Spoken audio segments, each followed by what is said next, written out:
From the creators of Game Bro comes Big Bros.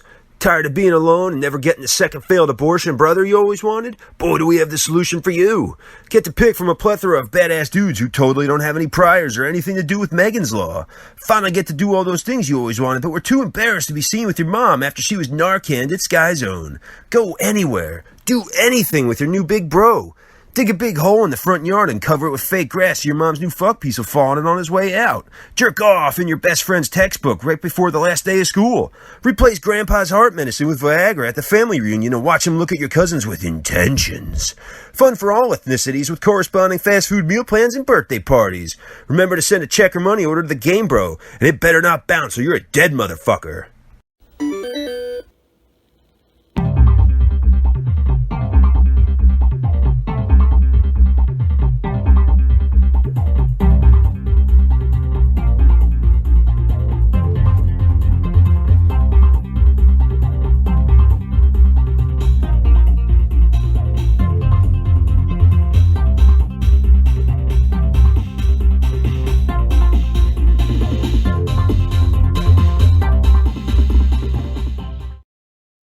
Hola muchachos!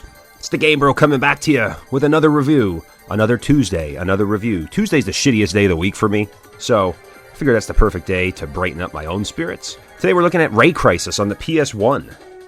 Developed and published by Taito, Raycrisis is a vertical scrolling shoot-'em-up with a more overhead perspective, and is the third and final installment in the Ray series, but serves as a prequel to Ray Force. Originally released in arcades on Taito G-Net hardware, gotta find that fucking G-spot, on November 15th, 1998, it was ported to the PlayStation April 20th, 2000 in Japan, and November 30th the same year in North America under the Working Designs label. Like watching your brother get to melt his popsicle in some stranger's hotbox while you left beating it alone, the arcade features two-player co-op while the PlayStation ports are single-player only. While its gameplay is heavily borrowed from Raystorm, it is set up as a virus infiltration in a cyberspace environment, only offering a few upgrades, like the lock-on being moved further down rather than fixed, plus 2 improved special attacks. It's like the kid who started wearing Janko's Airwalks and Hawaiian shirts after summer break in the hopes to change his image, but everyone knows you're still the kid in the back who had a pen blow up in his mouth the year before. The popular kids see through the spiked hair and small frame glasses, knowing you're still the same brace-face nerd who watches Japanese newscaster porn.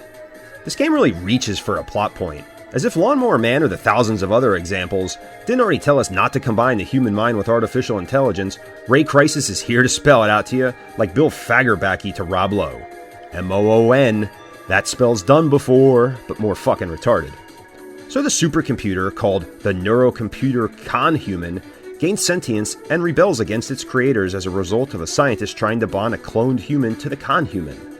As the attacks of the Conhuman are just decimating humanity, a mecha neurologist hacks into the Conhuman system in an attempt to regain control of the machine in way of viruses known as the Wave Riders, wink wink, that's you, to engage Operation Raycrisis to permanently stop the Conhuman's destruction. I don't know if that's going to work. The operation leaves the Conhuman wasted. Not that kind of wasted, but wasted. But the damage is done, and what's left of humanity have seek refuge on space colonies. Years later, Terran Command and remaining humans initiate on a final assault that ends in the cybernetic terror, while also destroying their home in the process. As for actual gameplay, the game starts in the self area. From there you choose 3 of the 5 stages, including emotion, consciousness, intelligence, memory, or consideration. Wow, sounds like a fucking bitch. Culminating in the final stage against the dishuman antibody and the infinity, the Conhuman's heart. There are unlimited continues, but in the original mode, all stages can be played at once, but with no continues. The controls come off like your movement is restricted or gravitating towards the center, like how your eyes always wind up staring at the chest of the barista on 4th and Astor.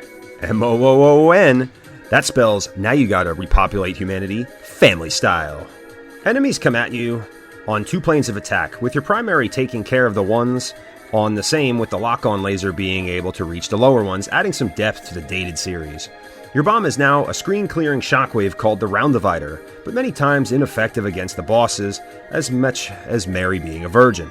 But don't get me wrong, Raycrisis will nail your ass to a cross with its difficulty and encroachment system. The percentage will increase if you don't take care of business quick, resulting in being thrust into the final boss battle and a bad ending. Lowering encroachment is achieved by killing enemies quickly and having multiple lock-on chains. If the percentage is under 20 with 5 credits or less in the home ports, the good ending scene is the one you see and the true final boss is fought. Graphically, Raycrisis is very dated for a 2000s 32-bit release, but still shows off some pretty cool effects and minimal if any slowdown. Some levels come off looking like what people in the 80s thought 2000 would look like, but weren't aware yet of what Parkinson's could do. I like the motive of what was trying to be done, but the execution was just no Timothy McVeigh. It's way too short, and really doesn't do anything to wow you other than a few things the girl next door could do in her sleep. The bosses themselves don't do much to impress, but giant robots always look cool no matter what, still giving you that same feeling as wanting to see your middle school English teacher do DOL in her panties. For me, the boss fights tended to last longer, and the encroachment was much higher, but I don't think I fully utilized the Wave Rider to its full potential. Speaking of the Wave Rider, you get 3 to pick from, with their different shots, lock-on, and special attacks. Also, each has a different max lock-on count. They all look pretty cool, and a step away from the norm in other shooters, but stay close to others from the Ray series. It's an easy pick-up and play if you wanted, but if I had the choice, I'd always pick something different, including the 2 previous entries. Raycrisis is more for the collector that's just out there to have them all and experience the endless STG genre. And it's not a cheap one either, wearing the Working Designs logo to an about $150 pocket stab for a good copy, also being the most coveted in the Ray series for collectors. It's just another one that puts dinner dates on hold for another 2 weeks, causing a further strain on your already teetering, unstable relationship. Oh shit, what a fucking segue! Playing Raycrisis is like that time you got back with your ex after going through a long dry spell. You'd already split up once before and got back together to find out she's new and reinvented and way more open to things that were off limits before, like butt stuff, 3D visuals, and into 3-ways with her neighbor Tasha, but this time's different. After an exchange of drunk texts, a nostalgic innuendo reignites the old flame and leads to the inevitable walk of shame the morning after. You realize nothing's changed. Yeah, sure, she let you and your roommate Eiffel Tower her after a few drinks at the brass rail, but really, this is the same record skip that's been happening for years. It's always a given that you could come back to the same well that Taito and the Ray series has had to offer, like the ex desperate for the screw veneer, but if you ask me, I'd rather scramble some eggs between the legs of R-Type Delta. There's so much more out there to discover, both good and bad. Fear of success is just as great as fear of failure, leaving us in a state of complacency. Sometimes the hardest decisions are knowing when to walk away from what we've loved, knowing it's for the better, but hey, no one's gonna blame you guys when you're Anne Franking it in her parents' place before you move on to bigger and better things. And no one will ever blame you for playing Raycrisis, because it still offered you what you wanted, just not what you deserved. There's no guarantee you'll get it, but you gotta take the jump to see what's on the other side. Anyway, guys, thank you so much for watching. Hope you liked the vid. Remember to like, comment, share, subscribe. I gotta run to meet a guy for a match of speedball on 4th and Ferry. Till next Tuesday, have a great night, everybody. Catchphrase.